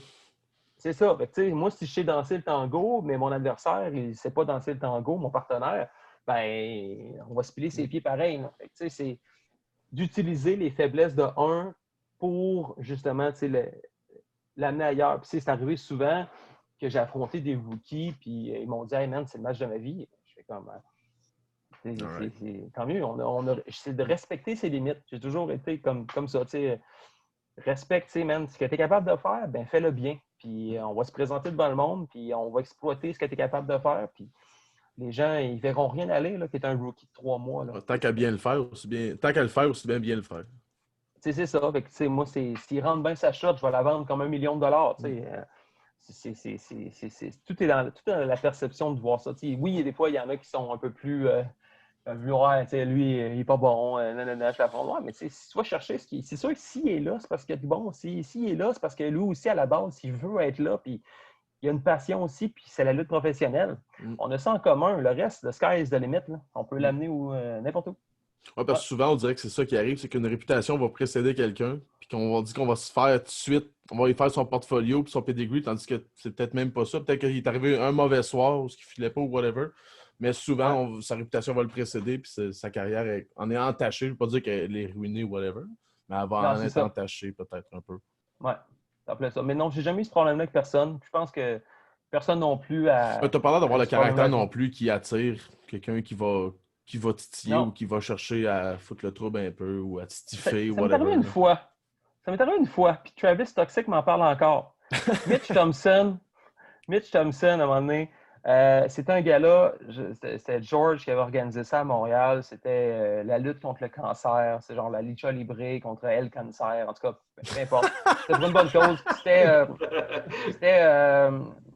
genre c'était un six-way mayhem. Il y avait genre moi, il y avait Twiggy, il y avait les deux tag team masqués de Sherbrooke qui sont super bons. Ensuite de ça, il y avait Mitch Thompson puis il y avait Travis Toxic. Puis à un moment donné, c'était back and forth. Puis ce match-là, il est sur ça YouTube. devait flyer en crise. Ah, ça flyait. Puis ça courait partout. Puis à un moment donné, Mitch n'a pas suivi.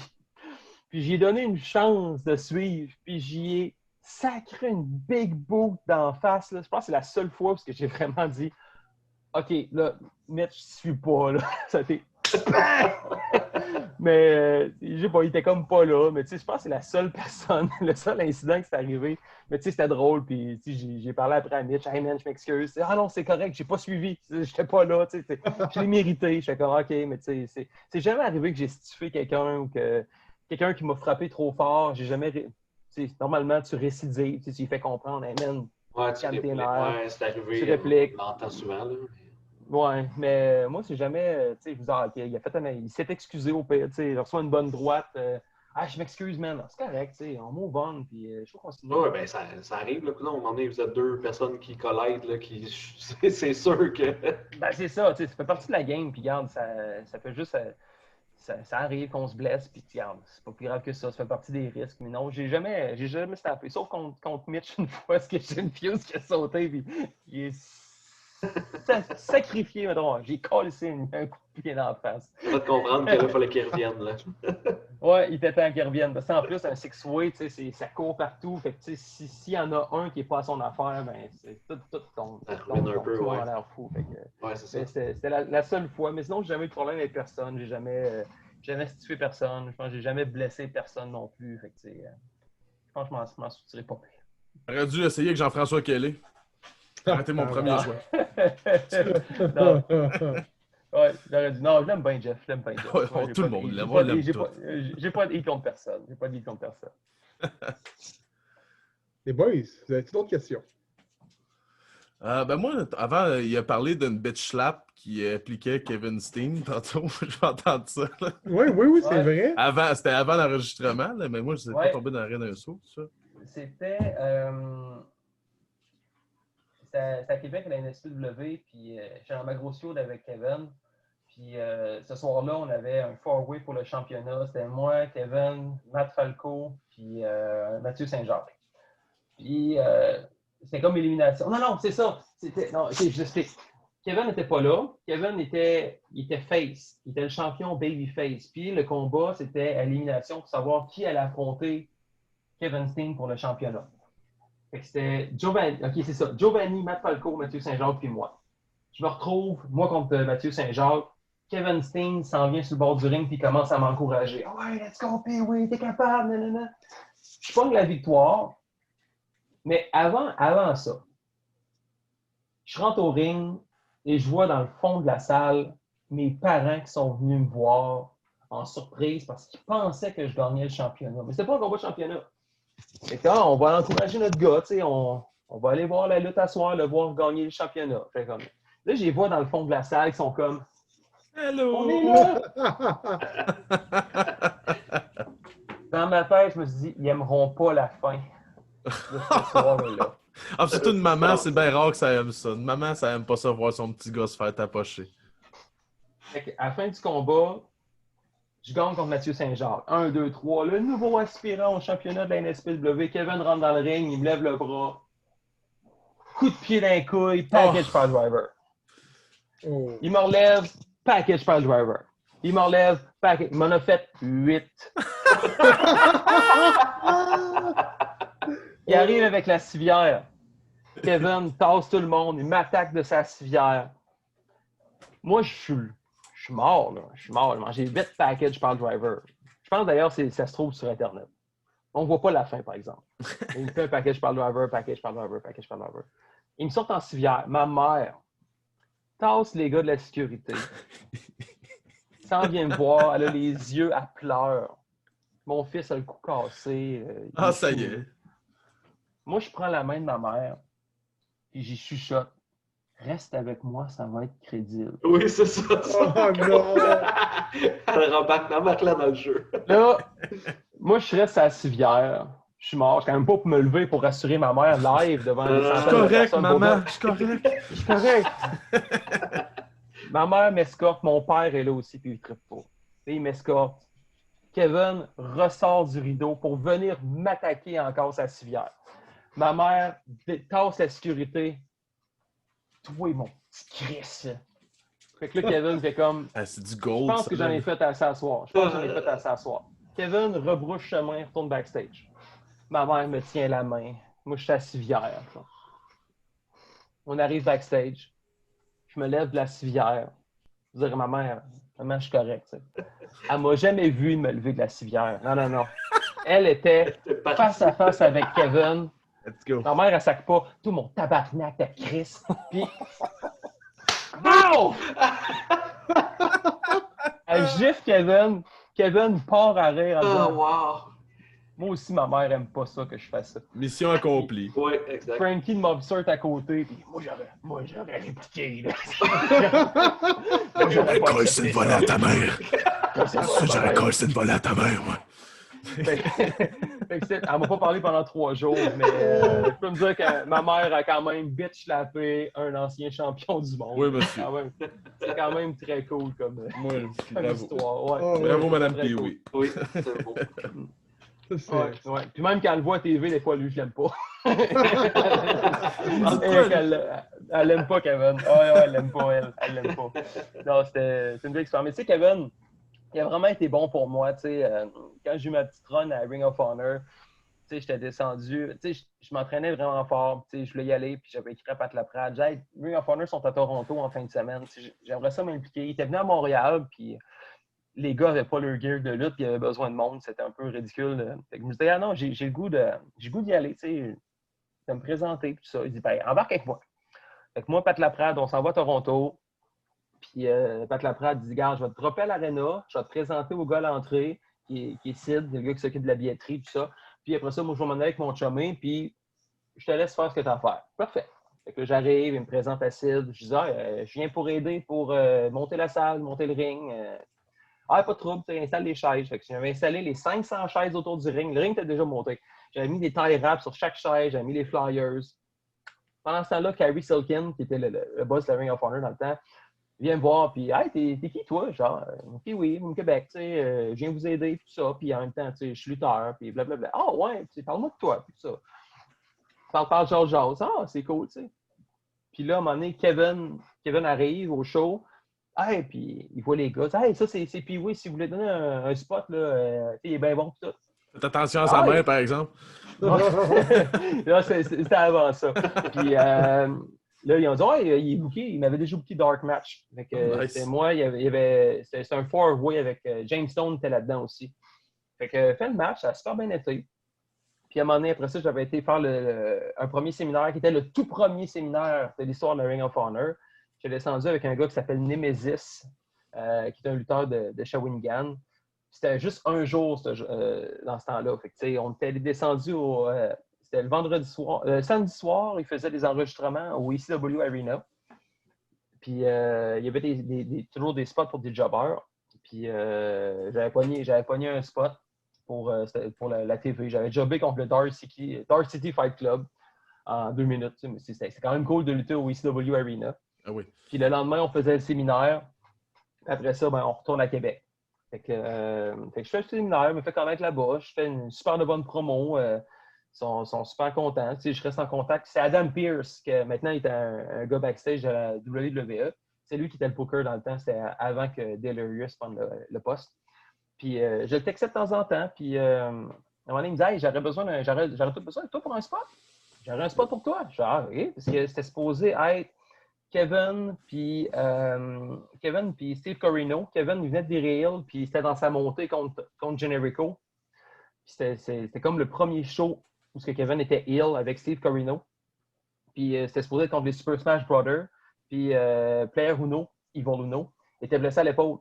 Fait qu'il n'y avait personne pour taguer avec Stupefied. Fait qu'ils ont Stu Grayson. Fait qu'ils ont dit, hey, puis oui, viens donc lutter. Ben, ok, parfait. Fait que je suis descendu avec Kevin, Generico, moi et les Super Smash Brothers. On était faire un match que j'ai précieusement en DVD. Nice. Puis, mais ce temps-là, c'était tellement les belles années, les dernières belles années de la Ring of Honor. Écoute, sur la même carte, tu avais Tyler Black, Seth Rollins, tu avais les Briscoe Brothers, Chris Hero, Davey Richards, Eddie Edwards, Roderick Strong, Kenny Omega, Colt Cabana, Generico, P.T. Williams, Austin Aries, Kenny King, Tyson Dukes, Red Titus, Kevin Steen, Steve Corino et Pee-Wee. Puis ce match-là, tu sais, je pense que j'étais encore dans les bonnes grâces de Kevin. Ils ont fait une promo au début du match où ils m'ont mis over. Steve, Kevin et Corino qui font une promo en me challengeant puis en disant hey, Pee-Wee. Puis ils sacrent une volée en bas du ring au Super Smash Brothers. Je me ramasse deux contre un. Puis je leur sacre une volée, genre dive. Je capotais. Fait que, tu sais, j'ai fait bonne impression. Puis après ça, tu sais, ça avait super bien. Je suis retourné faire des autres séminaires après. Puis à un moment donné, je me suis dit, je vais aller à Buffalo en fin de semaine. Puis j'avais écrit à Adam Pearce, je dis, je vais être là en fin de semaine à Buffalo, je descends par mes propres moyens qu'un ami. Fait que si vous avez besoin de moi pour monter le ring, je vais être là de bonne heure. Il dit, parfait, man, viens-t'en, pas de trouble. J'arrive à Buffalo. Ils me disent, hey, man, on est vraiment content que tu sois là parce que Davey Richards, parce que le lendemain, il y avait le pay-per-view à Toronto. Puis d'ailleurs, je l'ai aussi, ce DVD-là. Là. C'était Seth Rollins contre Davey Richards. C'était le premier match entre Generico et Steen. C'était full attendu. Puis vu que c'était à Toronto, les Américains, ça le prend leur passeport. Davey Richards avait oublié son passeport à la maison. Fait qu'il dit, on l'a retourné à Saint-Louis pour qu'il puisse être au pay-per-view le lendemain parce que le pay-per-view était plus important qu'un show genre à Buffalo. Mais il y avait une feud entre Davey Richards et Roderick Strong. Puis le monde avait hâte de voir ce combat-là. Puis c'était ce soir-là qu'il y avait le combat Davey Richards contre Roderick Strong. Puis là, Davey Richards n'est pas là. Fait que Roderick Strong affronte motherfucking Pee-Wee, 4e match. J'arrive là, Sting n'est pas là, Generico n'est pas là, je connais personne. Puis je suis backstage avec genre Kenny Omega, Colt Cabana, Chris Hero, Claudio Castagnoli, Seth Rollins. Tu sais, moi, je suis dans mon coin. Comme, je lutte sur le fucking main show à soir. Personne chez qui. Roderick Strong a une attitude de cul dans ce temps-là. Il est comme, ça paraît qu'il est en tabac. Fait que là, on se présente dans le ring, on monte le match. Tu sais, Adam Pearce, puis même Jim Cornette. Hey, this guy's good. You can trust him. Nanana. Parfait. Ça a l'air que de quoi que j'ai pas suivi, puis je ne sais pas encore. Mais Roderick Strong m'a sacré la volée de ma vie. C'était pas chic, là. C'était un coup de stomp d'en face, puis des chops, puis les forearms. À un moment donné, il y a un angle de caméra là, qui est sur ma face, puis tu vois les coups de pied, là, c'est legit. Là. Pac, pac, pac, pac, pac. Fait que je m'en vais à l'hôtel après. Jim Cornette me dit, genre, tu sais, hey man, je sais pas ce qui s'est passé, mais regarde. En tout cas, on a un vieux vin canadien. On va te donner ça. Merci d'être venu à soir. Ça n'a pas bien été pantoute. Le lendemain, je m'en vais à Toronto. Comme de fait, j'ai rien. Mais là, je m'en vais backstage pour aller voir Kevin. J'explique la situation. Il dit, ouais, mais j'ai entendu parler. J'ai demandé à Roderick Strong qu'est-ce qui s'est passé. Puis, man, il n'arrête pas de te planter partout. Tu sais, fait que je sais pas encore. Même des fois, je réécoute le match. Puis je suis comme. Ouais. J'essaie de voir où est-ce que ça. Je sais pas, mais ça a l'air. J'ai entendu, puis tu sais, peut-être que c'est ça, que j'ai pas appris assez d'over. Tu sais, j'ai pas. Mais tu sais, en même temps, t'arrives dans un nouvel endroit, t'es intimidé par tout ce qui se passe. Ouais. Fait que tu sais, t'oses pas trop, tu sais, fight it back, ou je sais pas, tu sais, je me dis, il va me prendre, puis il va m'amener. Mais non, c'est pas ça qu'il a fait. Tu sais. Juste au début du match, il m'a pris en waistlock, il m'a amené au sol, puis il me laissait pas partir de là. Il me laissait pas sortir de là. J'ai essayé de me sortir de là legit, j'étais pas capable. Là, Après ça, il m'a vraiment sacré une volée. Mais tu sais. Mais après ça, je pense que ça a été à partir de là que j'ai perdu la confiance de Kevin. Ouais. Puis, tu sais, même Kevin, il faisait demander des YouTube shows quand il s'en allait lutter à gauche, à droite. Puis, à un moment donné, à Québec, il m'avait booké contre Jay Lethal. Puis Kevin me ramassait sur Internet. J'en reviens pas, ça n'a pas rapport là. Puis oui, contre Jay Lethal, nanana, je pense que ça a comme j'ai perdu sa confiance. Après ça, ça a comme jamais relevé. Je suis même retourné faire un séminaire après. Puis Jim Cornette m'avait dit, Do you have your paper to work in the States? No, I don't. Puis j'ai jamais eu de nouvelles par la suite. On a parlé un peu avant l'enregistrement, tu sais, souvent ça, que c'était souvent des clics, la lutte, puis que c'était bien des petites gangs qui se formaient, puis toi, t'avais jamais vraiment voulu adhérer à ces clics-là. Ça t'aurait peut-être aidé sur un plan de la carrière de lutte, mais tu sais, si ça avait mis en jeopardy d'être heureux dans ce que tu fais, je comprends le rester aussi. Je pense que c'est le plus proche que j'ai eu, mais je pense que le fait que j'ai perdu la confiance de Kevin, parce que j'ai pas livré la marchandise quand il fallait. Puis, au début, lui, il m'encensait. À ce gars-là, vous pouvez y faire confiance. Puis même quand j'allais avec des séminaires avec Kevin, il me prenait beaucoup en exemple. Puis oui, il travaille fort, tout ça. Puis quand c'était le temps de livrer la marchandise, ben, je ne l'ai pas faite. Fait que je pense que là, il a comme dit, ben, je ne perdrai pas mon temps à encourager un gars qui pourrait livrer la marchandise quand il faut. Fait que, je le prends. Je veux bien avec ça. Je suis enterré, c'est en arrière, je l'ai fait. Je me suis rendu là. Puis, mais regarde, je le prends comme une expérience de vie, tout simplement. Ben, tu fais bien aussi. De toute façon, tout ce que tu nous dis tantôt, tu n'as rien à te reprocher non plus, tu n'as rien à te sentir mal de. C'est des expériences de vie, comme tu dis. Puis, tu as juste à construire là-dessus, puis à donner ce que toi, tu n'as pas reçu dans le fond. Parce que, tu sais, si à la place, Roderick Strong, parce que j'imagine qu'il avait déjà de l'expérience avant ces combats-là, si tu avais pris sous son aile, puis tu avais juste monté, tu aurais peut-être juste plus aidé que. Si Kevin et Sami étaient là backstage, sûrement avec moi, j'aurais été moins tout seul, j'aurais été moins associé à un gars loner, genre petit jobber. Je pense que s'il avait été avec moi, je pense qu'il aurait pu leur dire, hey man, fais attention à Pee-Wee, il est bon. Mais là, j'étais tout seul. Ça va être vraiment pas. J'ai trouvé le temps long, mais c'est pas grave. Au moins, mettons, quand Kevin Kelly est revenu il y a quelques années à Québec faire un séminaire de promo, il se souvenait de moi. C'est quand même flatteur. Austin Harris, quand il venait à Québec, il se souvenait de moi. Je l'avais juste croisé une couple de fois à New York, mais comme j'avais dit à Jim Cornette, why Pee-wee? Easy to cheer, easy to remember. Ouais, c'est ça, exact. Ouais. Fait que, je me présentais toujours comme Pee-wee aussi. Yannick en anglais, ça se dit mal, anyway. Ouais, ils connaissent pas ça, ce nom-là, ça n'existe pas pour eux autres. Ou même Yann, genre, Ouais. it's Pee-wee, it's Pee-wee. Ah, OK, nice to meet you, Pee-wee.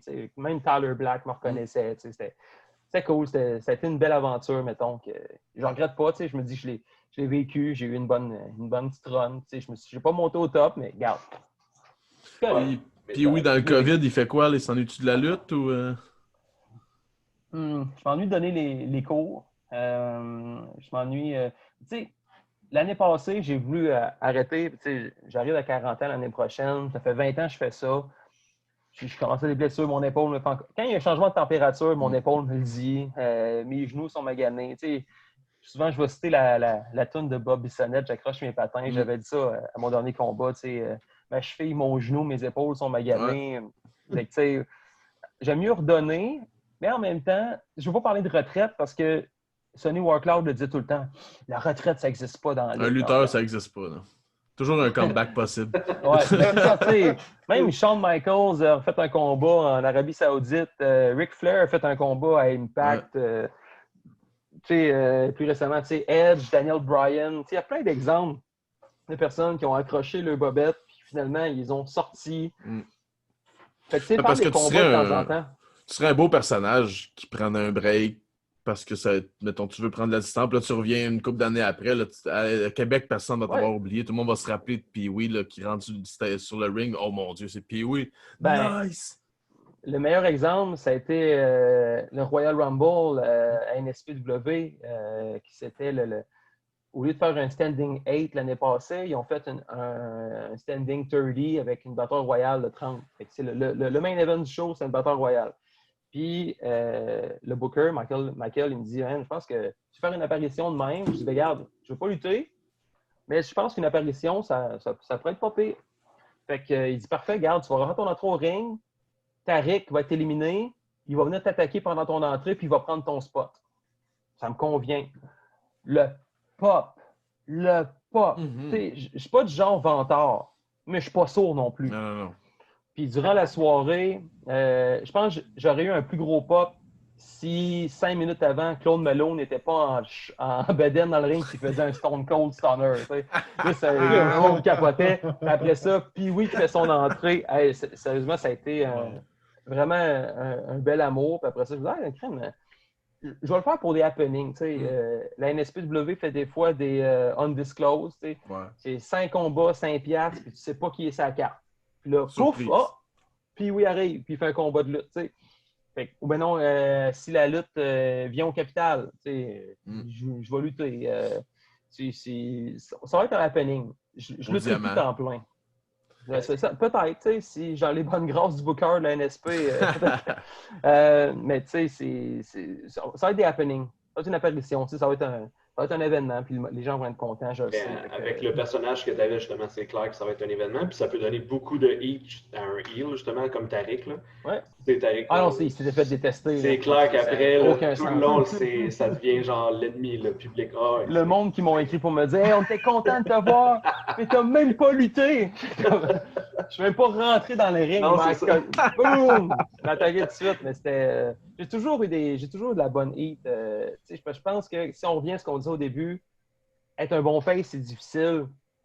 Mais en même temps, je suis conscient que de la façon que je travaille, c'est pas pour rien que je me ramassais tout le temps en main event. Victory Ring, ils m'ont amené là, je faisais des petits matchs comme ça pour le fun, mais j'avais tellement une interaction que les autres n'avaient pas avec la foule. Hey, prochain show, on va te mettre contre le champion, man. On va te mettre contre Drew Onyx, on n'a pas le choix. C'est payant, c'est payant de te mettre là parce que c'est une valeur sûre, dans le fond, parce que tu vas te donner à 100%. C'est ça qu'on veut, dans le fond, d'un performer, c'est qu'il se donne à la limite qu'il est capable de donner.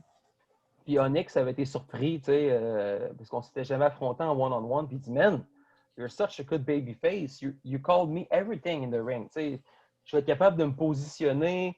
Là, je vais lui donner ma main. Je dis, crack my fingers. What? Crack my fingers. Là, clac, clac. Tu sais, dans le temps, c'était correct, là. Put your fingers in my mouth and make me smile. Oh, ça c'était plat, ça c'était anti-COVID, ça. Ouais, c'est ça, Une tu sais, me gouttelette, ça, promener.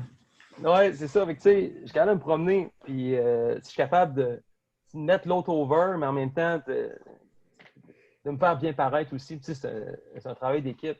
Fait que, tu sais, chaque place, même si j'étais nouveau, c'est juste à Drummondville.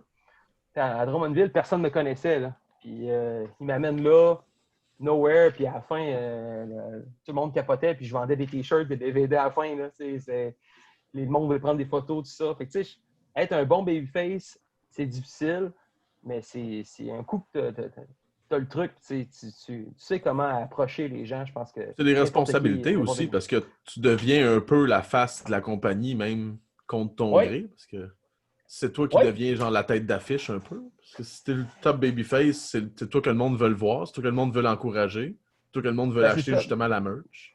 C'est pour ça que Drummondville, j'étais supposé retourner affronter Michael, puis finalement, ça tombait à l'eau. Mais j'ai tellement été sorti over là-bas. C'est la même chose à Victoriaville, avec Thetford Mines, au Saguenay, à la AWE. On t'a envoyé contre le champion prochain show. C'est cool, c'est une belle C'est preuve flatteur. d'amour. Ouais, c'est le fun, mais je me suis toujours présenté là avec la bonne attitude, puis en disant, regarde, je vais tout donner, puis c'est aussi des fois d'aller chercher un par un. Les fans, des fois, qui sont un peu plus difficiles, ben, je vais être capable de les chercher pareil, puis qui vont me dire, ah, je t'aime bien finalement, tu sais. Fait que, tu sais, la lutte, c'est un art, c'est comme la musique, c'est comme l'humour. Un coup que tu l'as, tout ce que tu peux faire, c'est l'apprécier et t'amuser. Tu sais, quand tu commences, tu es nerveux, tu veux rien manquer, tu veux être parfait. Même à un moment donné, tu viens tellement que d'aisance dans le ring que tu peux caller n'importe quoi. Je peux prendre un time off puis me focusser sur ce que la foule me crie.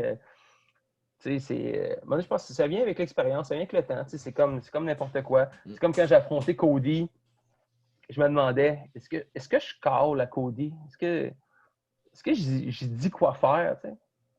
Finalement, je l'ai fait. Puis il m'a remercié après. Pour dire, hey, merci d'avoir tout callé, man. C'est vraiment cool. Je fais, merci. On dirait que ça a comme sorti de ça. J'ai comme tout callé. Genre, fais-moi ci, fais-moi ça.